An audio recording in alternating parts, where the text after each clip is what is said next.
Welcome everyone to the webinar, Supporting LGBTQIA+ Victims and Survivors, Best Practices for SARTS. My name is Heather Blanton. I am the National SART Program Coordinator with the Sexual Violence Justice Institute at the Minnesota Coalition Against Sexual Assault. This work is supported and awarded by the Office on Violence Against Women, U.S. Department of Justice. The opinions, findings, conclusions, and recommendations expressed in this program are those of the trainers and do not necessarily reflect the views of the Department of Justice Office on Violence Against Women.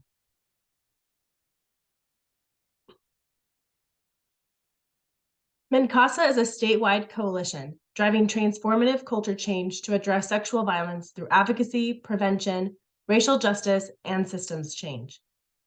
We envision a world free of sexual violence in which all human beings are treated with dignity and respect, and communities are transformed through safety, healing, and partnerships. We carry out our vision through the work that we do. We provide leadership and resources to advocates in providing services to all victims and survivors in their communities. We work to prevent harm and address root causes of sexual violence using an anti-oppression lens.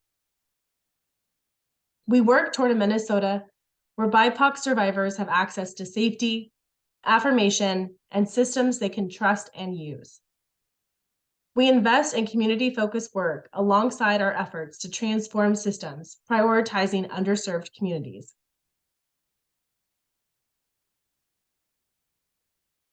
The Sexual Violence Justice Institute, also known as SVJI, is a national program operating within the Minnesota Coalition Against Sexual Assault. SVJI creates long-term sustainable systems responses to sexual violence that meet the specific needs of each community. We also have a few different values that we use to guide the work that we do, and those are collaboration, integrity, courageous and bold action, work to prevent harm, and create social justice. A little bit about what we can offer. Some of you may have previously attended one of our webinars, workshops, or virtual conferences, but we also provide training on special topics about sexual assault response teams. We also have a wide variety of resources available, such as toolkits, templates, fact sheets, all available on our website, which we will list at the end of this webinar. We provide support, sometimes also referred to as technical assistance. This is where we can assist you with brainstorming issues, assistance with meeting facilitation, and problem solving around a variety of issues. We can also assist with connections. So if there's an issue that you bring to us that we are not able to provide assistance on, we will make sure and get you connected to the right people, such as experts or other technical assistance providers. We also help get you connected to your peers or mentors. MNCASA hosts a connection call once a month that will pick back up in February of 2023 that is open to all SART teams nationwide. It's a great way to get connected to folks who are doing the same work and to bounce ideas off of each other. So be sure to be on the lookout for that. Today, we will be defining the meaning of LGBTQIA+. We will be identifying the 6 internal characteristics and 4 external supports to the 10-factor framework for effective sexual assault response teams, also referred to as SARTS. And we will be applying knowledge of the 10-factor framework to best practices for SARTS when supporting LGBTQIA+ victims and survivors.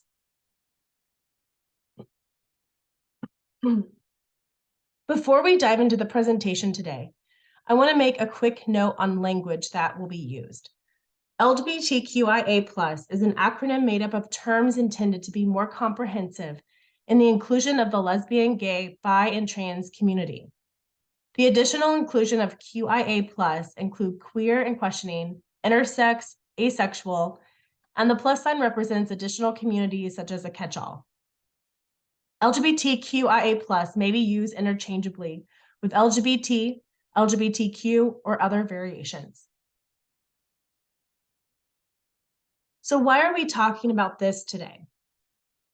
In August and September of 2022, MNCASA hosted 4 identity-specific LGBTQIA+ virtual roundtables in partnership with Forge to learn more about how LGBTQIA+ victims and survivors and community members want the response to sexual violence to look in their communities. We had a total of 27 participants ranging in age from 21 to 58 from all over the nation. LGBTQIA+ victims and survivors may face many of the same emotions and challenges as other survivors, but also might encounter additional obstacles. During each roundtable session, it was clear that LGBTQIA+ victims and survivors and community members do not feel supported by many of the typical resources a survivor of sexual assault may reach out to, such as law enforcement, the hospital, and advocacy services. The National Coalition of Anti-Violence Projects, NCAVP, estimates that nearly 1 in 10 LGBTQ survivors of intimate partner violence has experienced sexual assault from those partners. As a community, LGBTQ people face higher rates of poverty, stigma, and marginalization, which puts them at a greater risk for sexual assault. According to the Center for Disease Control, 44% of lesbians and 61% of bisexual women experience rape, physical violence, or stalking by an intimate partner, compared to 35% of straight women. 26% of gay men and 37% of bisexual men experience rape, physical violence, or stalking by an intimate partner, compared to 29% of straight men. Within the LGBTQ community, transgender people and bisexual women face the most alarming rates of sexual violence. A 2015 U.S. transgender study found that 47% of transgender people are sexually assaulted at some point in their lifetime. However, you will notice that none of these statistics address the number of cases for non-intimate partner sexual violence, so we can imagine the statistics are in fact much higher. One goal of this project was to provide best practice information for sexual assault response teams to help them strengthen the response to sexual violence, focusing on accessible tools to help develop and sustain meaningful partnerships with community-specific disclosure points as a way to increase victim safety and offender accountability. Which leads us to our next section of the webinar. The 10-factor framework was developed by MNCASA and informed by the input of 17 teams across the nation that SVJI staff engaged in a consensus-building process during site visits in 2015 to 2016. These SARTs varied in structure, governance, composition, and demographic makeup. Each team met SVJI's definition of a SART, engaged in systems change work. There was a consensus from all the participating teams on the key internal and external elements that best support systems change SART effectiveness. These 10 factors include 6 internal team characteristics and 4 external supports.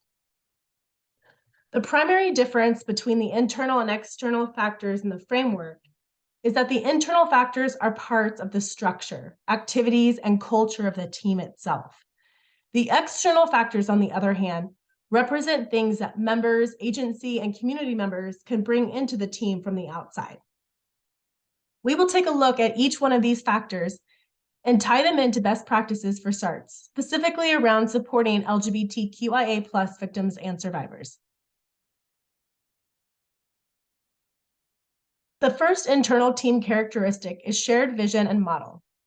All SART members agree on the appropriate model for the team, including structure, leadership, and decision-making processes. So what are some ways SARTs can support LGBTQIA+ victims and survivors? SARTs can evaluate their team values. What are your team values? Do you have your values identified and built into your mission and vision statements? It'll be important to also define values in behavioral terms so you can see them and feel them. So for example, the value of trust to me may not be what trust looks like to you. So really taking the time with your team to do the hard work of identifying team values and making sure those values are aligned with your vision and mission statements. SARTs can also work to build transparency and inclusivity. not only for victims and survivors, but also for team members. Transparency itself can really build trust. While you are aiming to improve diversification, you also want to make sure the team members with different personal viewpoints do not feel forced to do something that they do not want to do. Diversity and inclusion requires understanding that everyone is not the same, yet respect should always be given from all sides. For those in the LGBTQ+ community, coming in contact with system professionals that are not accepting of them is a very real risk and concern. One way to do this is to ensure you are using language inclusive of the LGBTQIA+ community, and most importantly, following the victim survivor's lead on how they would like to be addressed. Think about how your own agency practices and policies work. Do your forms still only have 2 checkboxes available for gender identification? How relevant is gender to the data you need to collect? We also want to make sure that we are using the pronouns and names people give us. Be a mirror and reflect back what you hear from the folks right in front of you. We also want to make an effort not to carry over every lesson and apply it to every situation, because each situation is going to be different. It's important to also be open and upfront about the limitations of services available. This can be a huge barrier for those in the LGBTQIA+ community, specifically around finding proper access to care. LGBTQ issues can be easily overlooked, which means that members of this community do not receive the whole person care they need. Understanding the unique challenges, risks, and issues that LGBTQ members face is critical to effective care and support. The second internal team characteristic is multi-level leadership. Responsibility and power needs to be equitably distributed among SART member agencies. Leadership should come from multiple disciplines, and interdisciplinary power imbalances should be addressed. One way SARTS can support LGBTQIA+ victims and survivors is by providing a shared leadership approach to the work. SARTS can create a shared leadership environment by distributing team roles so everyone has a vital part in the system change process. Most SARTS have a SART coordinator. Typically, this person hosts team meetings, keeps records for the SART, promotes victim-centered, trauma-informed approaches that increase access for all victims and survivors. Some SARTs also have a facilitator, and in some cases, a facilitator and co-facilitator who help to establish the parameters for the conversation or meeting, such as creating ground rules, practices, and modeling active listening, and supporting the team through conflict resolution, for example. Some teams also choose to have a chairperson. This person is typically consulted on preparation of meeting agendas. They may even help facilitate team meetings if someone else is not already assigned that role. If there is funding involved in your SART, your team may also identify a fiscal agent. This person may construct and monitor program budgets, make payments, maintain records, maintain effective relationships with funders, and share team successes. Some SARTs may also have subject matter experts at the table who assist the team in exploring and considering implications of practice for other organizations and systems. They may help strengthen commitment for victim-centered, trauma-informed, culturally appropriate approaches, as well as staying up to date with the best practices in the field. We will talk about this more in a couple slides, but one idea for a subject matter expert could be a representative from an anti-violence organization that serves culturally relevant communities, such as LGBTQ. If you live in a small community that doesn't have a local anti-violence agency, think about neighboring jurisdictions that may have these types of resources available that could possibly assist. It is also important to have member agency leadership involved in this process. Member agency leadership can assist with allocating tangible resources to support the efforts of the team, such as assigning agency representation on the team, providing free meeting space, providing coverage for mileage and time for agency representatives on the team, and being on board with allocating time for agency staff to attend trainings.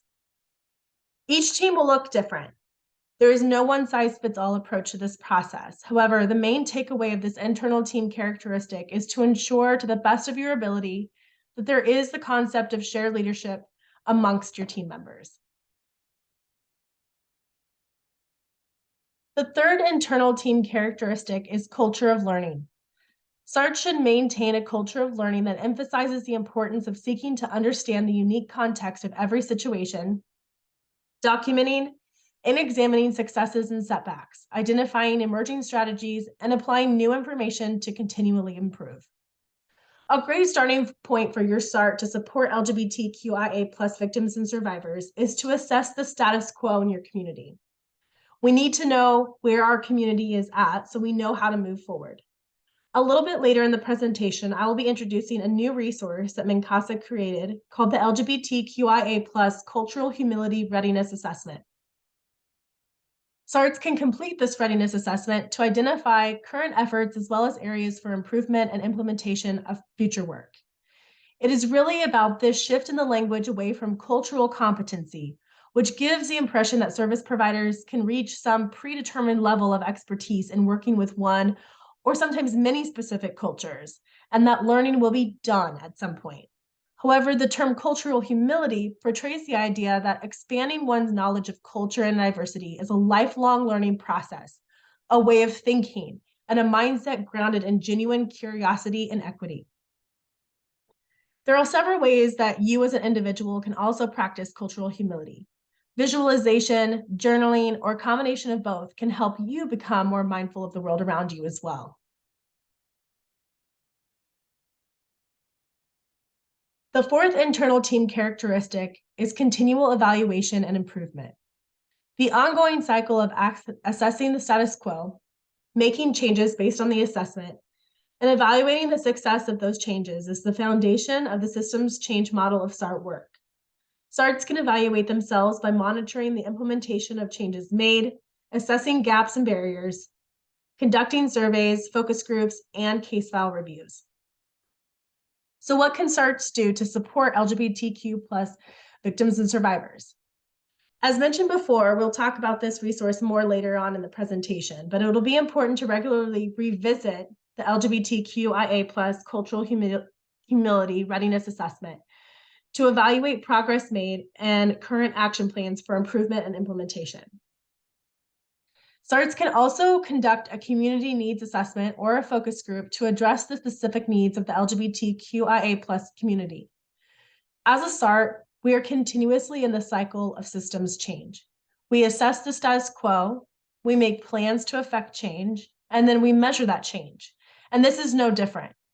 The community needs assessment and focus groups allow you to gain a deeper understanding of what is currently going on in your community, review resources available, and strategize how things could be better. As SARTs, we should also be aware of the economic cost for victims and survivors in our communities. There was a common theme that continued to come up across the 4 roundtables about the financial barriers to accessing services.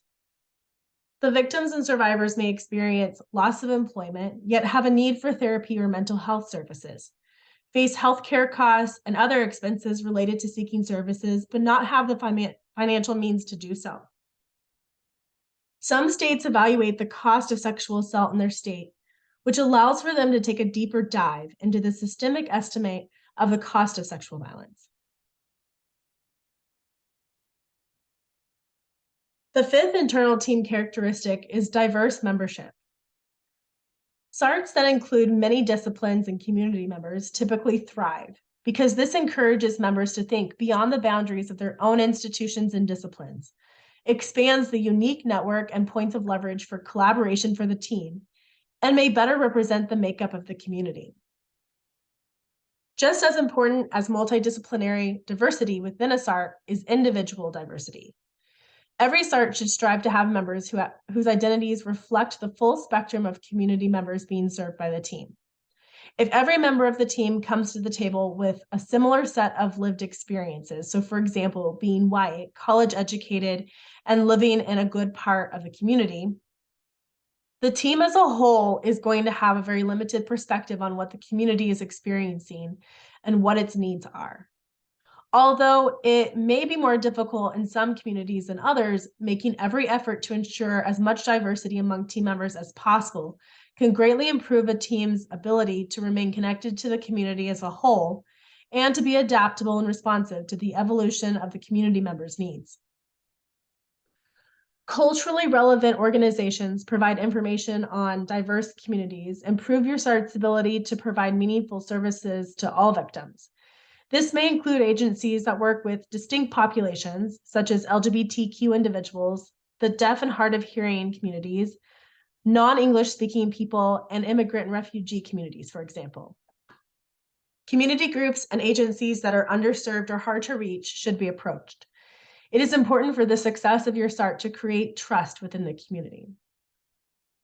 Many participants expressed not wanting to have to retell their story or wishing that organizations were more connected to each other to minimize re-traumatization of retelling numerous people what they experienced. SARTs can work to address the lack of connection between services by taking a look at who may be missing from the table. Are there any organizations that are not currently represented at the table that should be? In lieu of agencies, it would be worthwhile to pursue representation from local leaders or representatives that can provide insight. In addition, SARTs can work towards ending inequality and homophobia, transphobia, biphobia, for example, by creating spaces and connections within the community where LGBTQIA+ individuals are seen and treated with victim-centered care. Collaboration and specialized training with LGBTQIA+ anti-violence programs and local community service programs, as well as medical care, can strengthen service delivery and ensure the services are culturally relevant and appropriate. The sixth internal team characteristic is emphasis on relationships and teamwork. Collaboration is the ultimate vehicle for change in SART work, and strong individual and interagency relationships are what make effective collaboration possible. To specifically help support LGBTQIA+ victims and survivors, SARTs can develop collaborative relationships with LGBTQIA+ anti-violence organizations and invite them to be members of the SART. If inviting them to be a member is not an option, they could also assist the SART in other collaborative ways, such as providing regular trainings for the team, or possibly serving as a consultant for policy and procedure updates. Another way SARTs can focus on relationships and teamwork as it pertains to the LGBTQ community is to include LGBTQIA+ voices on the SART, especially during protocol development and agency policy updates. Participants at the roundtables expressed being afraid and concerned around meeting providers who aren't understanding or inclusive of the LGBTQIA+ community members and the potential to cause further harm. Participants also expressed not feeling survivor enough or that the services available were not designed for them.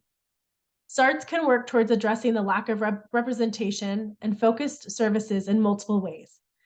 This will be a theme that you will see carried throughout this presentation. Again, this may be a good time to take an internal assessment and look at whether you have representation from the LGBTQIA+ community on your team currently. Maybe a team member has self-identified, or you have representation from a local LGBTQIA+ organization. Not only does this foster inclusivity, but also shows the community that there is space around the table for LGBTQIA+ victim survivor perspectives as well. Throughout this process, SARTs may also want to consider the development of programs that address gaps in responding to the LGBTQIA+ community.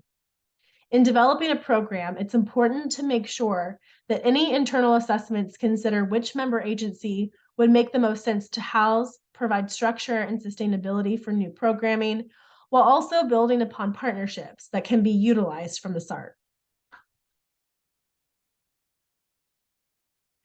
So we are going to switch gears now to external factors. These are the key supports needed by systems change SARTs. The first one is confident team members. SART members need a high level of confidence in their work and to believe they are capable of successfully advocating for systems change within the SART.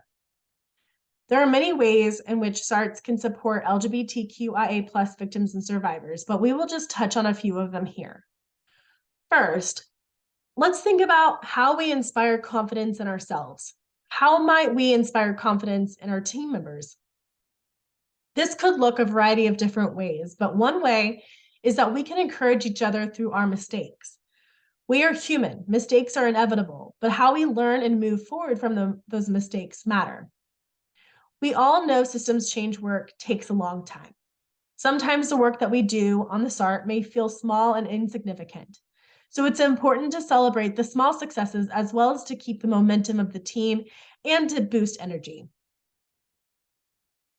We also want to provide chances for team members to teach each other. There's so much expertise at the table, so why not share it with others?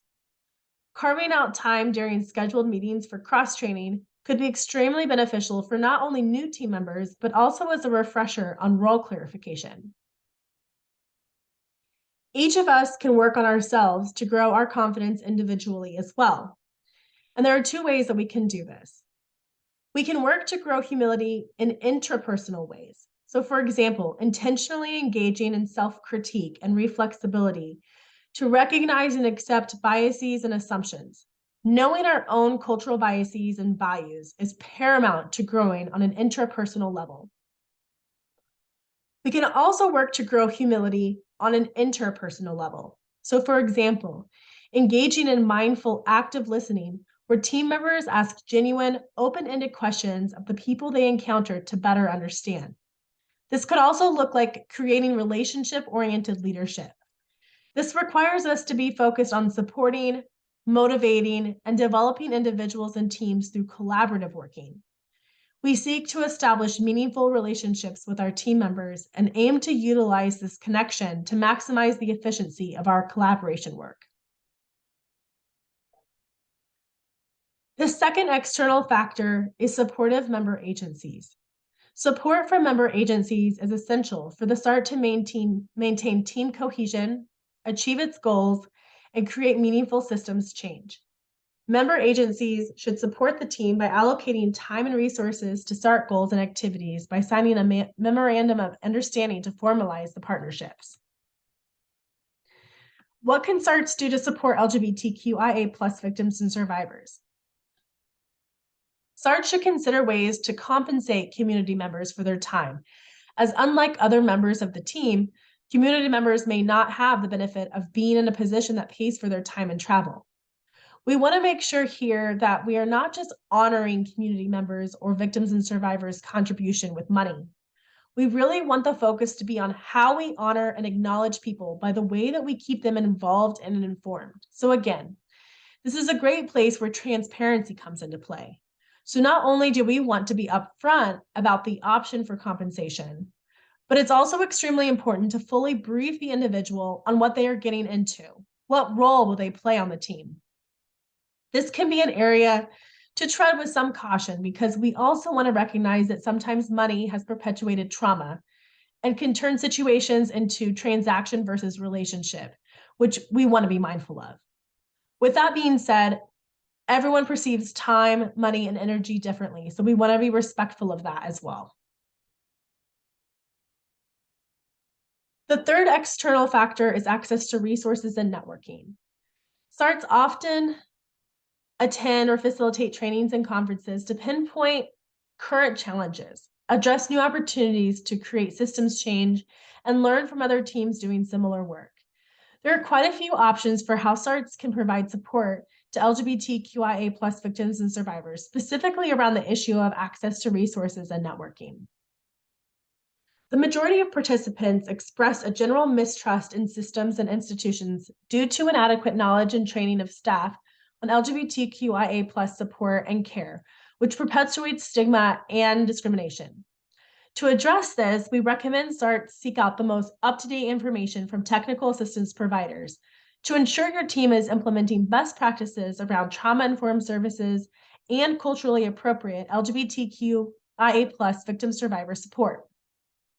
As we've previously mentioned, having a relationship with diverse organizations will also help SARTs make referrals because you will then know and be familiar with the agency or program and be able to tell victims and survivors how to connect with an individual who understands sexual assault.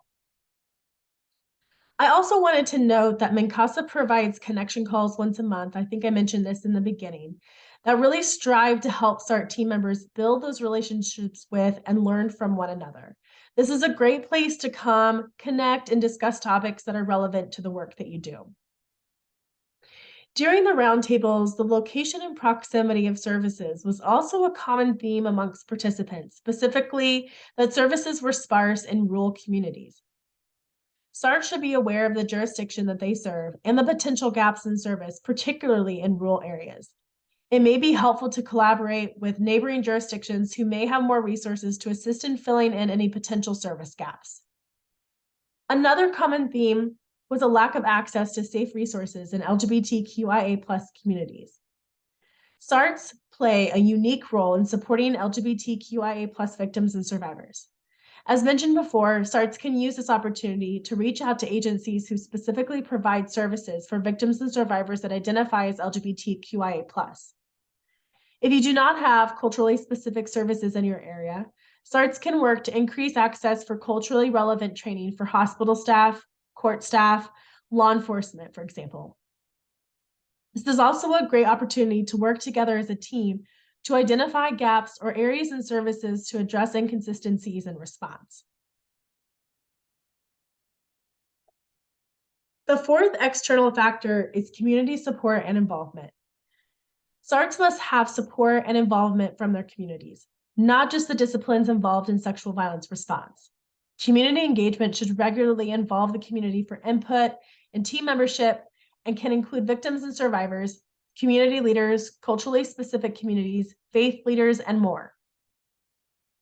One thing SARTs can do to support LGBTQIA+ victims and survivors is to work to increase community engagement and integration in a variety of different ways, such as increasing local awareness about how different forms of historical trauma experienced by those in the LGBTQ community contribute to sexual assault. SARTs can also provide community-wide engagement opportunities, including social activities and discussion groups or focus groups, presentations by various speakers, workshops via Zoom, in an effort to boost involvement from the community on culturally relevant issues. Through this project, we developed 2 new resources that are available on our website, which I will post at the end of this webinar. The first resource is the best practices for SARTs when supporting LGBTQIA+ victims and survivors. You will notice that there are 4 overarching themes: assessing current efforts, transparency of services, acknowledgement of systemic trauma, and building space around the table. This resource is designed more to be a quick tip sheet as you work with your team to implement effective change. We have discussed assessing the current effort and the importance behind why SARTs need to know what is going on in their community to best assess how to create an action plan to move forward. We have also discussed the importance of transparency and being able to articulate the very real limitations to services available, particularly for the LGBTQ community.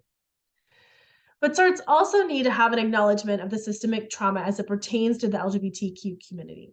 Trauma and the LGBTQ community have historically been intrinsically linked.